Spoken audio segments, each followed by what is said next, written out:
I personally haven't gone back to watch one, so I couldn't say. Okay, so the recording is on now, Okay, and it looks like we have about 29 participants. awesome. We're gonna just go ahead and jump right in and have Kelly kind of give us, as our president, opening statement and opening introduction to what we are, and just a quick summary of kind of what the things we're working on. Our 4 pillars is what we call it. Again, I'll reintroduce myself, Riva Duncan. I retired in December as Fire Staff Officer for the Umpqua National Forest in Roseburg and Coos Bay BLM, and joined the board, I think, in February. So super excited to be able to help with the cause. And I'll turn it over to Kelly. Great, thanks, Riva. And I just want to thank everybody who's here with us tonight. We're really trying hard to do these on a monthly basis. And if you're so inclined, go ahead and type in the chat box where you're from. If you're working on a module or a crew on a fire this summer, or it'd be nice to know where you're from and a little bit of your background, but you don't have to. But feel free, that chat box is open so we get a better idea of the folks that we have coming in for our meeting tonight. My name's Kelly Martin. I'm the president of Grassroots Wildland Firefighters, and we were informally got together here about 1.5 years ago when we were attending a meeting for the Cohesive Strategy in Plymouth, Massachusetts. And myself, Luke Mayfield, and a few others were very interested in forming an advocacy group, in particular self-advocacy, in terms of some of the issues that we're dealing with, that we see where needed reforms are greatly needed in the federal wildland fire service. And so over the course of the last, say, year or so, we've formed what we call 4 pillars of our most needed and most urgent reforms that we really want to highlight. And so I'll go over those a little bit. Some of you have probably heard this before, for those of you who have been attending these meetings, and we'll have updates later on in the meeting as well. But just for the benefit of everybody, who we are, what we do is really important. We're not asking for any dues. All the people that are serving as members of the Grassroots organization and the executive board of directors, we're all volunteer. None of us are paid, but this is something we all feel that is urgently needed, and there's a tremendous amount of commitment and momentum with both the board and the members behind these reforms that we're pushing for. So I'm deeply grateful for everyone who has put so many hundreds of hours into these efforts, and we're really starting to see some really significant momentum. And there's a few of our folks here that'll brief you on that a little bit later. But the 4 pillars, the first one is wildland firefighter classification, pay, and benefits parity. So we really know that classification has been an issue in terms of transitioning from a forestry technician to an emergency responder wildland firefighter. So we're really pushing hard on that. And there are a couple of bills, both in the House and the Senate, that is requesting coordination and directing Office of Personnel Management to review classification standards for wildland firefighters. So we're cautiously optimistic that that one is really gaining some strength and momentum in the 117th Congress. Pay parity is certainly another issue that we're dealing with, and we know that we're losing a lot of really, really good, top talented individuals who have quite a bit of experience in wildland fire that are leaving the federal wildland fire service for state and municipal fire departments. And so we're really going to be pushing and advocating for an increase in pay. Our bill proposal does not include hazard pay, but we are including at least a 25, preferably a 50% pay increase in pay for wildland firefighters. That's our starting point right now, is including that 25% hazard pay in your base salary. Again, that's just a starting point for us, but we're just providing that information to you. And then the benefits parity, there's several things that are going on there in terms of being able to buy back seasonal time for your retirement. If you get another benefit, we're really advocating for. What we've been told is the loss of hazard pay because it's in the nature of your job. We're asking for 50% pay raise to account for loss of hazard pay, 25% that you would get every hour that you're on duty, plus a 25% pay raise to equate to pay parity with the organization as far as size and scope, maybe not mission, commonality being CAL FIRE, which would put us on par with pay parity with CAL FIRE, who's soon to become the largest fire agency in the US. Classification pay, and then Kelly, do you want to take back over? Looks like we got you. You're muted.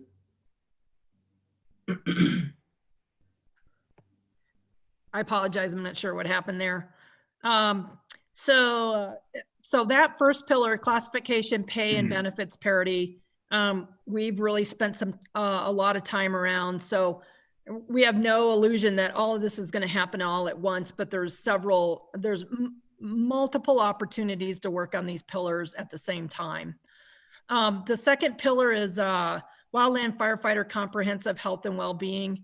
And how this one kind of got started is that we were really hearing stories around OWCP and Department of Labor denial of claims for on-the-job injuries, mental health and wellness, both during and after the fire season, especially for temp seasonals that may not have access to EAP, Employee Assistance Program, suicide rates that are above the national average. So we're really trying to bring that information to the forefront, that we know that our organization and our people are really suffering because of long hours of overtime and really trying to make a living wage.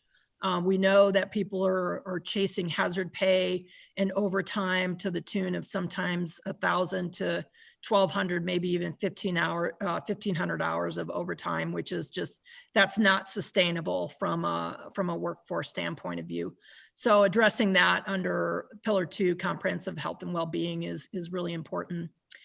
Pillar 3 is expanded workforce, and Luke has been doing quite a bit of work there, and he'll be able to talk more about that in a moment. But we know that the existing workforce, under, at least from a preparedness standpoint of view, very, very difficult to achieve all the objectives that we set out for as agencies to do, both emergency response, responding to wildfires throughout the nation, throughout the year. It's way more than we would have ever thought we could do, just 10 years ago. It's well exceeds our capacity. So expanding the workforce that really looks at how can we put rural communities and rural people to work doing hazardous fuels and prescribed fire. Again, this is not anything that's going to happen overnight. I hope everybody realizes that this is a long view, but we can definitely work on things that we feel are most urgent and most needed. The last pillar is Federal Wildland Fire Service. And the reason we put that there is that we felt like there's a lot of duplication amongst all 5 federal fire agencies within the Department of Agriculture and the Department of Interior. And so what we really want to do is there opportunities to think about increasing efficiency and reducing redundant, positions and being able to push more of that funding down to the first line, frontline firefighters. So those are the 4 pillars. And a side note, we are a 501c4, so we are a nonprofit. We are an advocacy group that's actively engaging with elected officials. And so we are bipartisan. We're not partisan. This is not a Democratic or Republican issue. So we're working with both sides of the aisle. And it is very exciting, a very exciting time to be part of this. And we're excited that you want to join our efforts as well. So next I'd like to introduce Jonathan Golden. He's from the Golden Group. and he's our legislative advisor to Grassroots, and he'll be able to update the work that we're doing from a legislative perspective. So Johnny, I'll turn it over to you. All right. Thank you very much, Kelly, and the rest of the Grassroots. Appreciate this opportunity. Yeah, just a quick, for those that don't know me, my name is Jonathan Golden. I spent 11 years in the federal fire services with the Forest Service and BLM. Have a background in hotshot crews, engines, rappelling, and then kind of outreach and recruitment duties on the off season. And yeah, I left in 2019 and started my own deal doing consultation in the conservation and defense spaces. And I'm going to give you a briefing tonight on some of our congressional briefings that have gone on since the last meeting that Grassroots had. I think it was April 8th. Over that course of time, there's been actually a lot of activity behind the scenes involving Grassroots members individually and as a core. We had multiple meetings with congressional delegates over the last month. This includes members from the Bipartisan Wildland Fire Caucus, such as Chair Joe Neguse out of Colorado and Ranking Member John Curtis out of Utah, and other members, Peter DeFazio, Tom O'Halloran, Doug LaMalfa, and Blake Moore, which really speaks to the bipartisan nature of that particular caucus. Both Republicans and Democrats really trying to coalesce around an issue that impacts not just one party, but all people. In the Senate side, we've been engaged with Dianne Feinstein's office. Her staff has been extremely instrumental in hearing what the boots on the ground have to say, as well as Senator Feinstein has been very instrumental in supporting wildland fire issues, not just because her state is impacted by wildland fire almost 12 months out of the year, but they recognize the broader scope of the problem. Along with that is Senator Stephen Daines out of Montana, and he has historically co-sponsored bipartisan legislation supporting wildland fire issues. And kind of new for us this last month was Senator Ron Wyden, and he introduced in the Senate a 21st Century Civilian Conservation Corps bill that looks to address holistic issues with land management. And worth noting is that Representative Neguse out of Colorado has introduced companion legislation in the House on the identical piece of legislation. And that's really kind of a key thing right there. In order to move the ball forward, you have to have companion legislation in both the House and the Senate, and both chambers working on that issue in order to really get the job done. So briefly, I'll give you an overview of what our meetings consist of. Kelly has been extremely instrumental, as well as other members, in laying out what the 4 pillars are, and Grassroots in general has been there as a subject matter expertise to Senate and House staffers on issues pertaining wildland fire, and to that extent, the land management workforce, as some of us also have experience in that realm too. You know, these men and women that are working on behalf of our elected officials, they're really trying to assess and wrap their heads around what the issues are and how best to solve them. And so the more that we're there helping them to understand what you face on the ground daily, it really is the linchpin of making sure that our voices are heard when it comes time to change policy. So with that said, after that round of meetings early on in April, what we did see was the bipartisan group of senators signed a letter to the Government Accountability Office instructing, or actually I would just say requesting an assessment of how business is done with the 5 land management agencies. So the GAO is actually one of only 2 agencies that exist in Congress, and they are instrumental in congressional oversight, and they do so in an independent and nonpartisan nature. And the significance of this letter that was requested is that the GAO was asked to turn their attention not just to the land management agencies, but also to OPM to better understand the issues that impact retention and recruitment of prevention and suppression personnel. And the letter asks for specific assessments on recruitment and retention of women, the current employment model that agencies use, and a potential for creating a new occupational series and the potential for a new pay scale as well. And right before this meeting kicked off, we heard that the GAO agreed to undertake the assessment on this. So this is going to be something that we're going to stay tuned on. We've heard in all of our meetings that OPM has always been a huge hurdle, a huge obstacle in how things are, how important it is to change things. So having Congress flex its oversight muscle is extremely important. The next piece of activity that happened literally the next day was Riva Duncan gave her testimony regarding wildland fire workforce recruitment, retention, and just personnel issues. Riva gave a very authentic and compelling testimony that only an individual of her poise, grace, and expertise can deliver.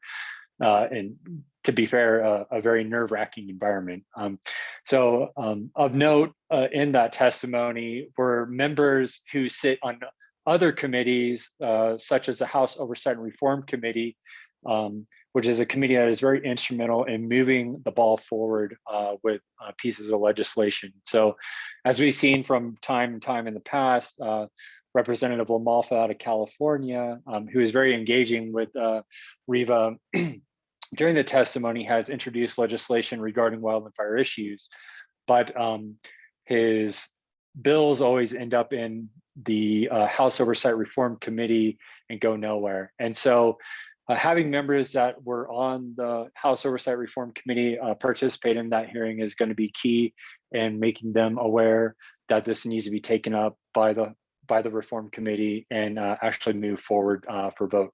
So if you haven't watched Riva's testimony, it's available on YouTube, and I really suggest that you watch it.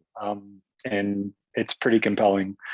Kind of shortly thereafter that was the Bipartisan Wildland Fire Caucus letter to House Appropriations leadership.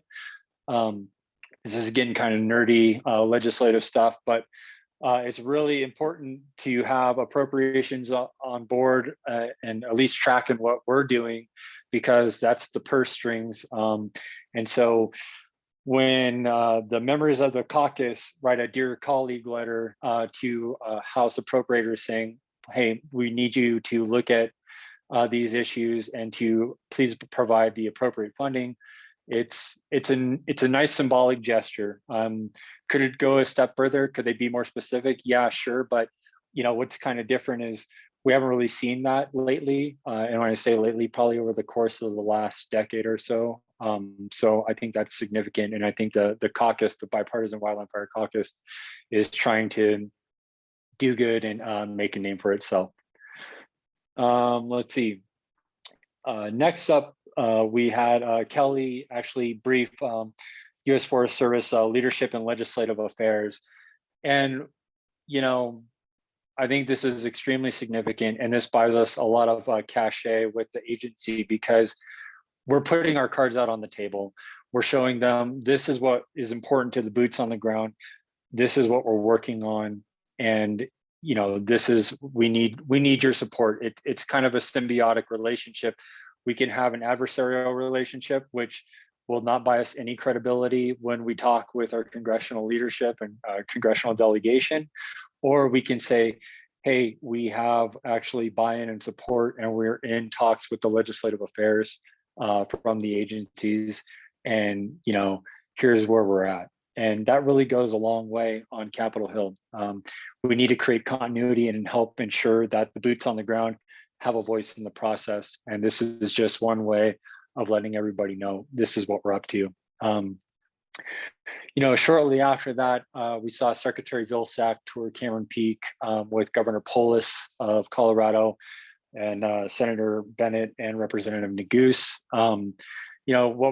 If you kind of step back and look at the 30,000 foot view letter, you could make connect the dots and make the conclusion that Grassroots has been instrumental in kind of leading up to this point of having these pieces of the cogs, or the cogs in the machine turn, and get, you know, the secretary out and involved in talking to the right officials. You know, to be fair, we've had a lot of dialogue with with Representative Neguse. His staff has been incredible. They've been very open and curious and want to know how they can improve the situation. So I think that having, you know, Representative Neguse sit down and talk with Secretary Vilsack, one can only assess that they're bringing forth the issues that we've brought forth to them. And with that said, today the Department of Interior and USDA signed a letter of intent after an operational briefing from NIFC, stating that they are going to make, you know, these issues that we're raising, you know, a priority. You know, you could say, you can be pessimistic and say it's lip service, but I really think that what you're actually seeing is this greater effort of grassroots making the right connections with the right members and applying the right pressure in a non-adversarial way, which is extremely important because it's to the ethos of who we are as a people in this organization. And really it speaks to, you know, your guys' work, the boots on the ground, people that are still in it. Everybody's going to be taking note here in a month or two when fire is dominating the news cycle. So, you know, like Kelly says, this isn't going to happen overnight, but what we're trying to do is make sure we're in the right place at the right time to make the right asks. And I think we're doing a good job of that. Today also, we just learned that and another important piece of legislation that's out there is a bill from Senator Bennett of Colorado. It's the Outdoor Restoration Fund for Restoration Resilience Projects and other purposes. You know, it's another bill that goes to address, kind of like Wyden's 21st Century CCC. It goes to address public land management and workforce issues. And so, you know, kind of what does this all mean and where is it going? Well, what it all means is that right now is a good time for us to strike while the iron is hot. You know, people or detractors might say like, well, you know, we tried this. This has been tried before in the 90s or in the early 2000s. Well, the exception is I don't think we faced the environmental crisis like we face now. You know, extreme drought all over the West, you know, you name it, like everything's ripe to have another catastrophic fire year. And we keep saying that every year. So it's probably getting a lot cheaper maybe to be proactive than reactive. And I think legislators and regulators are starting to become attuned to that. So what you can do, some of the best feedback I heard from our meetings was, you know, actually reach out to your county commissioners or your local officials to have them put pressure on higher up. One of Neguse's, Representative Neguse's staffers had said, you know, if we start seeing correspondence from community officials that this is an issue, then we're going to start, you know, it's going to be treated a little more serious. So not that it's not serious, but I think that it's important for people to make sure that they know they can reach out to their local officials, even at a county level, you know, where you can actually move the needle a little bit more with a little less pressure. So if you guys have any questions, feel free to ask, but just want to thank the group for the opportunity to brief you. Thank you. Thanks, Johnny. Great job there. Johnny's doing amazing work for us. He's got some great info, and it's really an asset to us to have him on the team. I did want to also say that, you know, we feel like we're gaining some momentum, we're getting traction, which is great, but we just want to reassure everybody, we're not resting on our laurels. We're going to keep working. We keep saying this is going to be a long process. We're in it for the long haul. And for example, we want to, you know, if we do get to the point where we OPM starts looking at a unique classification, you know, they'll have to develop all new PDs, all that. We want to be the SMEs. We want to recommend you all as the SMEs, the boots on the ground. So just wanted to throw that in there. Next, we're going to go to Dutch. He's going to talk about our Health and Wellbeing Subcommittee. and the work they're doing, which is really also getting some really good information done and out there. And he can talk about the significance of the month of May. So Dutch, take it away. Hey, Riva, can I just get a mic check from you before I start digging in? Loud and clear. All right, thanks. Hey, so good evening, everyone. Thanks for joining us. As most of you know by now, it's Mental Health Awareness Month,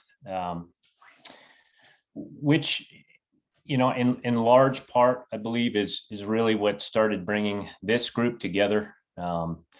And some of these conversations, started happening years ago until we all came together about a year and a half ago. So with that said, I guess a little introduction. My real name's Pete Dutchick. I go by Dutch. I'm going on my 19th year in fire right now. 18 years of that has been spent operational. Spent a lot of time in just about every role within the crew structure. Spent 6 years smoke jumping, and the last 5 years prior to my current job was spent as the assistant superintendent on the Folsom Lake vet crew. During about a 5-year window of that time, I lost 5 friends, former coworkers, to suicide, which is by any stretch of the imagination. It's something I think about every day. I still think about those people, and what's something that stands out to me is all those people were lost at different points in their careers. One gentleman I would spend mornings with before work, drinking coffee, loading the jump ship up. He took his own life after retirement. Another gentleman I worked with for 2 years on the hotshot crew. He bounced around the agencies, a few different agencies for a while before he resigned and took his life shortly after. And the third was another friend I worked with on the crew and with the smoke jumpers that took his life while he was with the agency. And again, these things really stood out in my mind, brought to the forefront, when started supervising people. It wasn't just about getting the job done operationally. It was about taking care of people in every meaning of the word, not just at work, but in off hours as well, and during the off season.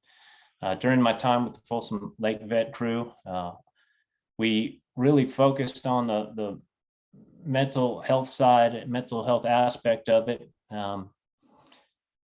especially when it came to dealing with PTSD. And what we found was there was really a lot of similarities in talking with a lot of former veterans, with just the high intensity, high adrenaline atmosphere and working in that environment. And from that got more involved in peer support education, mental health education, and the CISM program as well, which led us to where we are today, and at least brought us together with Grassroots. So the mental health, comprehensive health and well-being subcommittee really, as of now, is focused on really 2 priorities with the time that we do have. One is really on mental health, and 2 is more focused on acute and long-term health as it relates to smoke exposure, sleep, and a lot of the things we're exposed to on the line. But starting off with mental health, the subcommittee itself has really identified a clear need for enhancing the support structure that we currently have. One, generating awareness, which I think is a big piece of what we're doing right now, not just in the agencies, but with the public and legislators as well. 2, providing education, which I'm extremely encouraged to see and hear about. All the programs that are out there internally right now with the Forest Service, the BLM, BIA and the other federal agencies as well. Really pushing for that, especially during a lot of the refresher trainings this year. Again, really encouraging. The peer-to-peer support program, we think is really one of the most important components of the mental health support structure. I know we've got the CISM program built up, but really trying to expand that to keep an eye on one another, to have folks to turn to that understand what you're going through is a key piece. And the final piece, and probably the most complicated, is that next level of care, identifying, the culturally relevant clinicians, mental health experts that can really work with folks and making sure that they speak the language. So that's the support structure that we're working on. We are working with some NGOs, most recently FireMine, that was started up by a group of former firefighters, and Nelda Sinclair has worked really hard and been dealing with, creating the CISM program and passing that along through multiple agencies. So she's been instrumental in my life in bringing a lot of this to light, and we're really happy to be working with her where we can right now. The other piece, and it really ties into pillars 1 and 3, is the source of our, our mental health issues. And the committee's really identified, the current schedule and the dwindling workforce. So, what used to be a shorter fire season, as we've seen, has expanded well beyond 6 months in most cases. Reports from some of the crews in South Zone, folks with 1,700 hours of overtime, which I think we can all admit is not sustainable for anybody, let alone folks that are, dealing with family or have children. It's just none of it's sustainable. So this is in large part response to the increase in demand created from wildfire, the modern wildfire environment. Added to that, the intensity of fires that are burning. I can speak to it personally, but as a supervisor with some of the fire behavior we've seen over the last 5 years, it's intense. More close calls. And you add into it the workforce retention issues. What it leaves you with is crews that are short people, but not just short in numbers. They're short experience, and without those qualifications, that experience, that expertise, it really places more on each and every crew member to pick up the slack, and that has long-term effects as well. So really, in looking at pillar 1, increasing incentives to help, support folks for sticking around. If you're more financially secure and you have the expanded workforce, which is the next piece we'll talk about, but it allows folks more time in the fire year to, 1, have a plannable income, but 2, if you have larger crews, folks that need to take a tour off or 2, that can do so without losing 20 to 30% of their annual salary, it might help affect, ability to maintain. So really there's the schedule, and that's where expanded workforce comes in as well. Just providing enough people to respond. As we've seen over years, early in my career, you might spend 20 to 30% of your time on a crew doing project work and getting things done. But the reality is now it's just really hard. If you're in fire season all the time, the last 5 years, we were barely out there, probably 5% of the time. So we're just trying to strike the balance. And I think that piece is critical to improving mental health and really sharing the workload. And again, Luke will talk more about that. So as far as what we're doing as a committee, we're continuing to gather information from surveys. We'll be sharing some data on our website this month, so tune in for that. We've got a narrative coming out, taking the highlights from that from a a dear friend of mine that was heavily impacted by PTSD from several close calls, and just continuing to raise awareness throughout the community. So the other piece of the subcommittee is also smoke exposure. We've been talking to some of the, I think the brightest minds in the room that have been studying this for years, in some case 20 years, continuing to gather data on the long-term health impacts of smoke exposure, sleep deprivation, nutrition, and what have you. So we're continuing to gather data on that, and more specifically on the smoke side, we're talking to our brothers and sisters in a lot of the structured departments that have cancer listed as a presumptive factor, and in some case heart disease as well. The language is there, the legislation is there. It's just a matter of trying to expand that into our workforce. I think that's a piece as to why firefighter classification is so important. You know, you can only look at so many GoFundMes for individuals with cancer. We just lost another brother this last week at a young age, or before their time, I would say. And I think, you know, this piece is really important, and that affects everything. I lost one of my squad leaders in his late 30s to cancer. And a lot of that too is really trying to focus on some of the reporting process. You know, so we are working on a multitude of efforts right now to try to bring these to light, gathering the data. These are complex issues, we understand that, but as we move forward, we are fully committed to trying to help take care of this workforce. And we want to work with legislators, but we also want to work with the agencies. And in many cases, there have been some leaps and bounds made with awareness and mental health, and we applaud the agencies for that as well. But we think we can do better, and that's why we're here.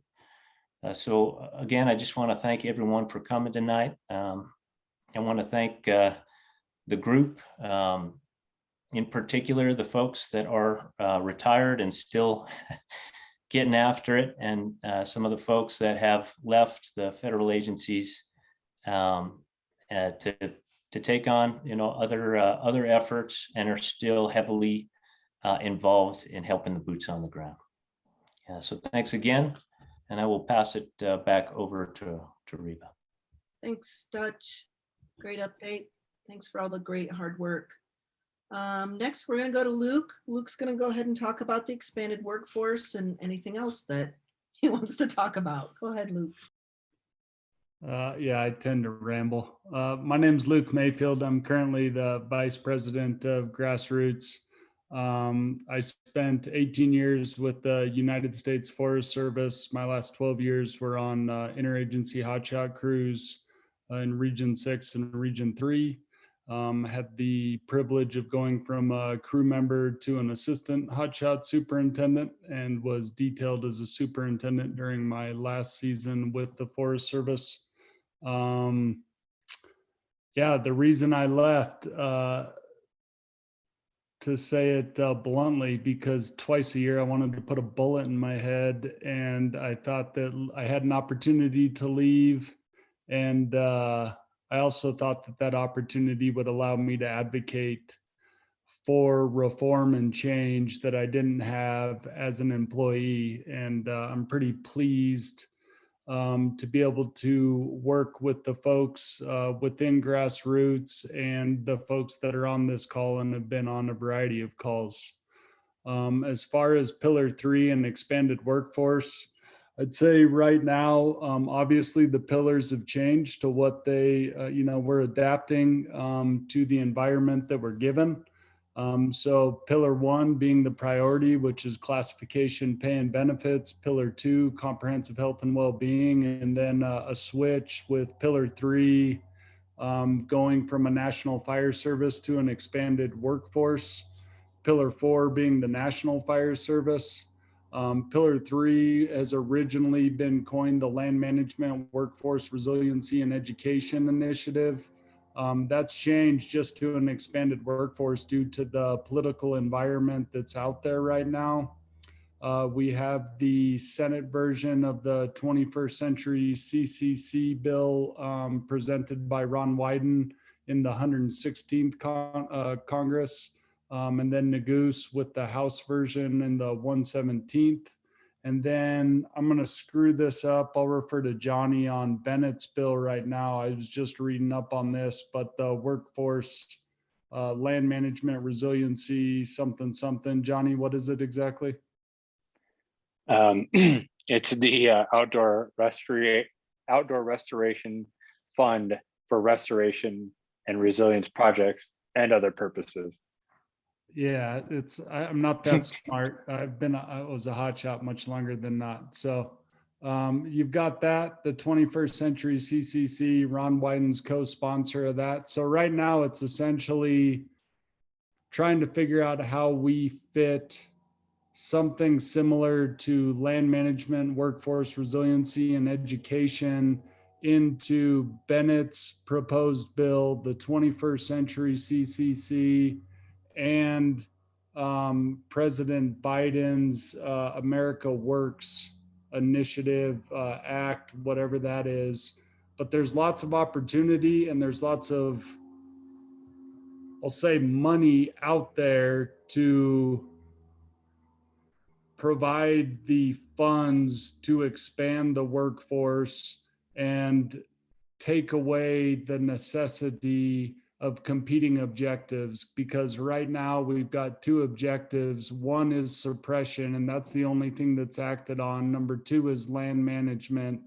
And in my opinion, we're either land management agencies with the fire problem, or we're fire agencies with the land management problem that we don't recognize. So it's trying to educate the folks that have these proactive bills on the true logistics and manpower that is going to need to be put in place to meet these, and educate them that pillar 1, 2, and 3 need to be worked on simultaneously in order to see true success on the land management side and on the firefighter side. And that's about all I have, unless I'm missing something. I'll defer to Johnny on that. We have spoke with Wyden staff, Senator Dane's staff, and we're figuring out our approach to Senator Bennett in Colorado. And Nagoose as well has been sent a package. And again, Nagoose has been Nagoose 2024. Thanks, Luke. Next, we're going to go to Curious George. We have a subcommittee that's kind of over our media, gets the news releases, things out. So Curious George, go for you. Thanks, Riva. Can I get a comms check? Yep, you're great. Thank you. Hey, everybody. Curious George here, bringing an update about our communications efforts. A little bit about myself. I've been in fire for 7 years now. I'm currently on an engine in Region 3. And I had a previous life where I did some communications work at the state level, working for the state legislature in Illinois.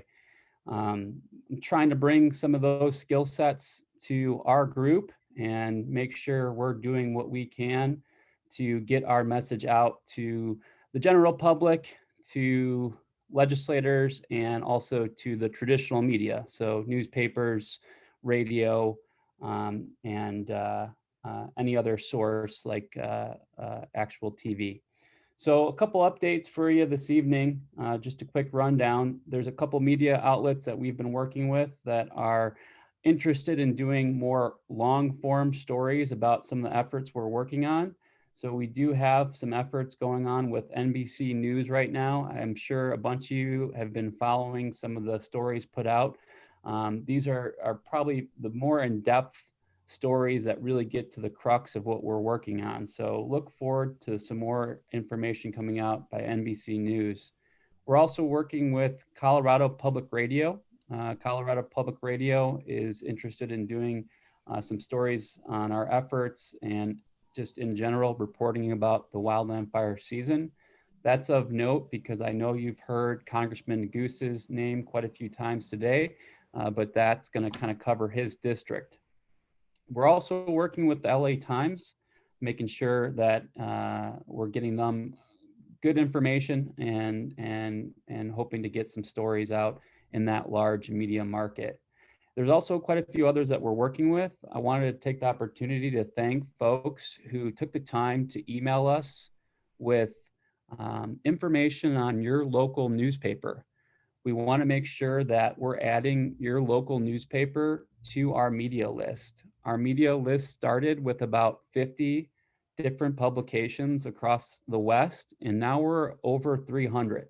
So if you haven't sent us who your local newspaper is, please do. You could do that through our website. We want to make sure that the press releases we're putting out are making their way to reporters in your neck of the woods so that your friends, your family, your local decision makers are hearing about what's going on. The monthly theme for the month, we try to communicate on themes each month. Last month, we were focusing on the Bipartisan Wildfire Caucus. We were trying to get their attention. We were sending out press releases to highlight that we were pretty much excited on their formation, but we were hoping that they would engage with us, and that type of communication paid off a little bit. This week, or this month, our theme is mental health. You just heard from Dutch. We're trying to make sure that we're not just communicating on pillar one, classification and pay, but we're connecting all of the pillars to what we're trying to accomplish. And so this month, actually on Sunday night, a couple days from now, we're going to send out a press release outlining some of the statistics that Dutch and his committee have been working on to illustrate some of the mental health issues our community faces. And we will also be offering some solutions. So if you're part of our newsletter list, which you can sign up for on our website, you'll get that press release. We're trying to make sure that when we send out something to the media, that everybody that's on our newsletter list also gets that information. So look to that here in the near future. A couple more updates. We're exploring ways to stay on top of our social media game.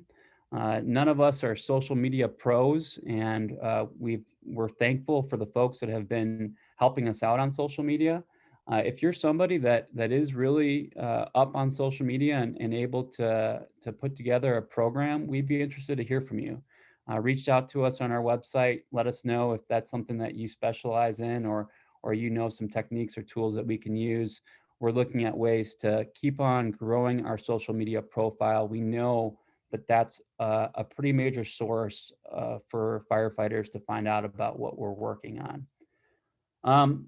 Also, in the complete transparency, guys, it's fire season. Region 3's up and running in terms of their fire season. Other regions are starting to start as well. So it's been tough for all of us that are involved in the communications team to stay on top of everything. That's going to be the nature of our group during fire season. So if you're somebody that has spare time, if you're somebody that can help us out on the communication side of things, please reach out to us on our website. Let us know that you're willing to help. We will definitely engage with you on that and try to plug you in some sort of way. Last thing I just wanted to point out, and I'll close out, is our communications efforts are really one of our biggest assets, because we aren't an organization that raises money necessarily. We don't have a lot of weight in Congress. We're not picking winners and losers in elections. Really, one of the biggest things we have on our side is the ability to shed light on what we're working on and some of the things that are taking place in our community through the media. So we are trying our best to make sure we're on top of that. We're trying our best to make sure that legislators see that this is a serious issue, because if they read about it in their local newspaper, if they're getting phone calls from various journalists, they're going to know that they need to pay attention. So that's one of our biggest assets, and we're going to continue to try to build out our communications team. The fire season, it's going to be tough, but if you're interested in getting involved, please let us know. And certainly in the off season, we'll be tapping into you, if not sooner. So thanks for your time, guys, and I'll pass it back to Riva. Thanks a lot. Curious George, glad to have you on the call. Next, we're going to go to Smoke Jumper Bro. He's going to give us an update on the website, which he's been doing an awesome job of keeping that current, and social media. So take it away, bro. Hey, a lot of stuff going on the website. Can I share the screen? Yeah, I think so. Okay. You guys got me? Yep. Okay. So the website right now has a lot of coverage of Riva's testimony. That's just the biggest thing going on. We are going to switch it over. Probably after tonight, I'll take all of it down. But right here, there's a link for Riva's testimony. You can send people here. You can see the written testimony. It's actually like 15 pages long. It's a really great read. Some of the information here. And then there's the full hearing. Riva's opening statement, super powerful. And then some other questions, some interactions with legislators here. I didn't get all of them, but I got some of the better ones. They're all great. So that'll all be gone tomorrow, and the homepage will be back to this. We updated the one-page briefing paper. It no longer says Forest Service, it's just a federal wildland firefighter, because we're an inclusive group. And let's see here. So issues pages, we've got pay parity with Colorado. That's up. That's a really interesting one. It's, nothing's going to be as crazy as CAL FIRE, right? But you still have, starting firefighters in Colorado with no experience start at $20 to $22 an hour. Hell, I'm a GS6 smoke jumper, 14 years in. I make 20 barely. So this in Colorado, the state level, there's just no comparison. There's a comparison. It's right here. But other things that go along with that is I've got links to their retirement calculations, and it's like, where do they end up with? It's like 60% of their final salary. They get that every year in retirement. So it's a huge difference. Just the compensation. They have presumptive care for cancers, heart diseases and stuff. It's presumed if they get cancer, it's from their job. So it's all a big deal. We have a sleep deprivation page. This is based on Randy Brooks's sleep study. I've kind of been emailing him back and forth. He's going to try to get us some better graphics and get this page going a little more, but I just wanted to get it up there. It's a really great video to watch. It's just an incredible presentation. Talking about injuries and sleep deprivation and recovery rates for wildland firefighters on the job. And he's going to be publishing that story or that paper, that study coming up. The person that was in charge of it took a different job, dream job, I guess. So you guys heard about the GAO agreeing to review federal wildland firefighter hiring and retention. I just threw this up right now. Here's a press release from Dianne Feinstein's office. This is huge for us. How do I get out of here? Oh, okay.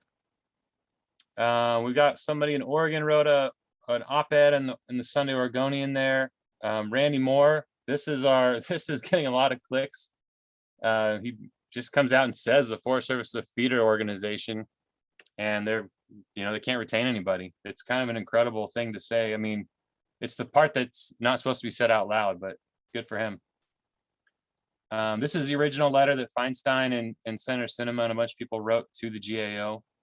That's kind of all the updates on here. Hey, and while we're at it, this is getting pretty popular. I'll say this. We've got a bunch of stuff in the store. The hats are super awesome. I bought a tank top I'm probably going to buy another tank top. I love tank tops. They're running a little small, so go big. And we've got awesome mugs. I think I might get, yeah, I mean, it's got 2 logos on it.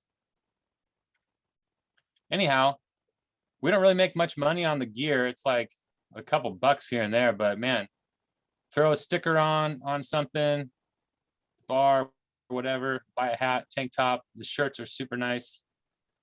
And then what else do we got? If you guys want to sign up for the newsletter, I'm trying to get out newsletters when they're relevant, right? So just put your name, email address, and then whatever else, you got to click yes. That's kind of a legal thing to get the newsletter. But all this other stuff's optional. You can send us a long message here. We get it. We read them. And then submit it. To get involved, I kind of will defer to Curious George here. Just in the meetings, the discussions that we've had with legislative people and staffs, emailing is good, but honestly, it's just like a data collection service they have, to kind of send you a form thing when one of their people has a town hall on that topic. But this still identifies the people. Like Senator Kristen Sinema has been a big supporter with Feinstein. Kirkpatrick and O'Halloran's office are both Wildfire Caucus, and O'Halloran's office has been very friendly. And it just kind of goes down the list. So send them emails. And also, if you're local, for your representative, go to their office in person and say, hey, what the hell? Yep. And then, yeah, like I'll say this, the social media, I got a hold of the Twitter account, and it's not going so well for me. No, I mean, it's going pretty good, but we need, if you guys are super dialed on Twitter, Instagram, let us know and we'll get you plugged in. It's really important. And that's kind of where the I don't want to say the fight, but that's where a lot of things are happening. So responsibly tweeting is important. I'm not the best at that all the time, but that's what I got. Thanks. Awesome, thanks. Yeah, so there's been some comments about tank tops, so it sounds like that's special for the jumper community, which we're happy to provide for. So, so I did want to throw in, I don't know if everybody on here is aware. I hope people are aware, but I know that's probably not the case, but Secretary of Agriculture Vilsack is having a, I believe, Teams meeting or Zoom call, whatever you want to call it, I believe Monday, with members from the Forest Service. Each Forest Service region was allowed to provide 10 people to then be on that call and ask questions, engage him.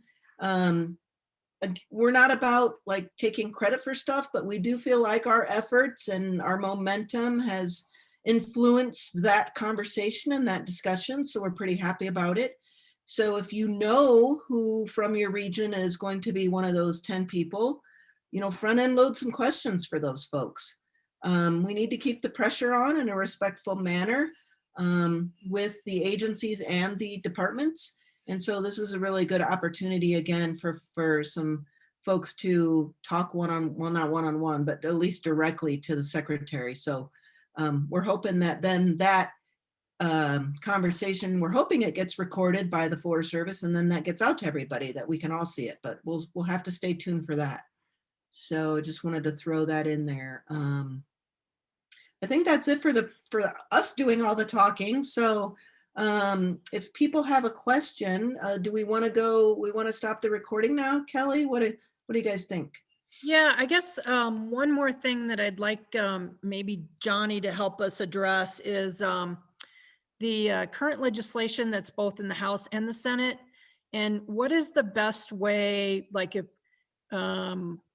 to show our support for these bills? I think there's a piece there about how we can, as individuals, obviously we're not representing the government. It's really important that everybody knows that you are representing yourself when you support these legislative efforts.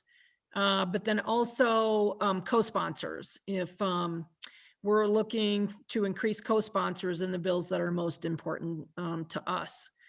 So I think those two things is really important to help people see how they might go about doing that. So could you talk to us a little bit about that, Johnny? Yeah, sure. So I think there's a number of ways that this could be achieved. You know, obviously, like was mentioned earlier tonight, you sent an email to an office's constituent services, and it's not really going to get immediately addressed, or you might get a canned, "Dear constituent, thank you for your concern. You know, your delegate is going to look into this issue." Again, the feedback we received, Kelly, as you remember, in one of our briefings with the Nagusa staff, was really starting to apply the pressure at the local government level. And, you know, I think what's actually really reassuring and encouraging is that we're seeing a number of states around the West take their own legislative action to address wildland fire issues. So, you know, Washington State just passed a bill recently that is providing the Department of Natural Resources with an extra $125 million for its wildland fire budget. California has a huge budget that's been delivered through the legislative process and also the executive process with Governor Newsom, and they're poised to become the largest actual firefighting agency in the country at this point.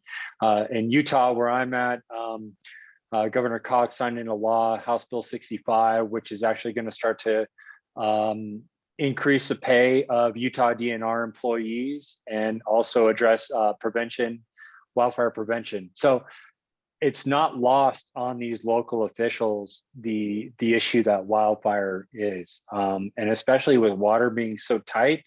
You know, nobody wants to see, you know, type 1, 2, and 3 helicopters scooping out of their reservoirs or watersheds getting burnt up. I mean, there's going to be a real emphasis to protect everything. So I'm gonna foot stomp my earlier sentiment of reaching out to your local government officials and say, like, hey, I know these issues intimately because this is what I am, but I'm speaking to you in the capacity of a constituent, of a local, of a person that resides in this state.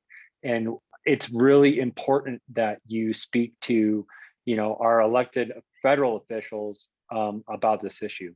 I think that if we start to see a little bit of pressure coming from us on the side, you know, with the already environmental pressures that we're facing, and then pressure coming up from the communities that these federal delegates are in, it might actually help turn the needle a little bit more.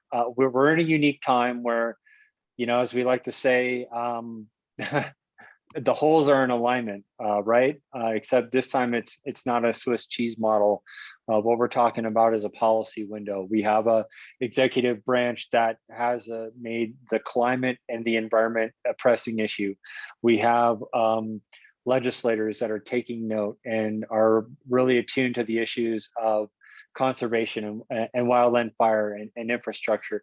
And we have states that are acting independently, not waiting for a federal response. So I think one of the best things that we can do right now is don't waste your letter or your phone call on a federal delegate.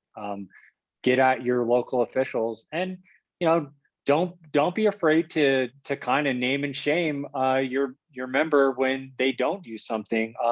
I will say this: when the Senate letter to the GAO came out, several of us wrote our senators whose names weren't on there and said, "Hey, what gives?" And we got an immediate response, because nobody wants to be seen as not supporting firefighters. Nobody wants to be seen as not you know, being attuned to what communities are in need of, and really they're in need of a fluid and robust federal response, because that's really what it takes to stop these things. Thanks, Johnny. I think that's, you're really hitting the nail on the head there to, help people understand how they can get engaged. And, again, we're really promoting advocacy and self-advocacy with the reforms that really need to take place. And it's amazing to me, the energy and momentum that we have with elected officials right now, and the ability to really strengthen our collaboration with agency officials as well. So it is working, and it's just, a matter of helping all of you understand, how you can take an activist role as well. I think that's really the key to the success of our program too. And I'll just say real quick, like, this has never existed. There's never been a platform and a place for a unified voice to speak up and advocate as a group and self-advocate.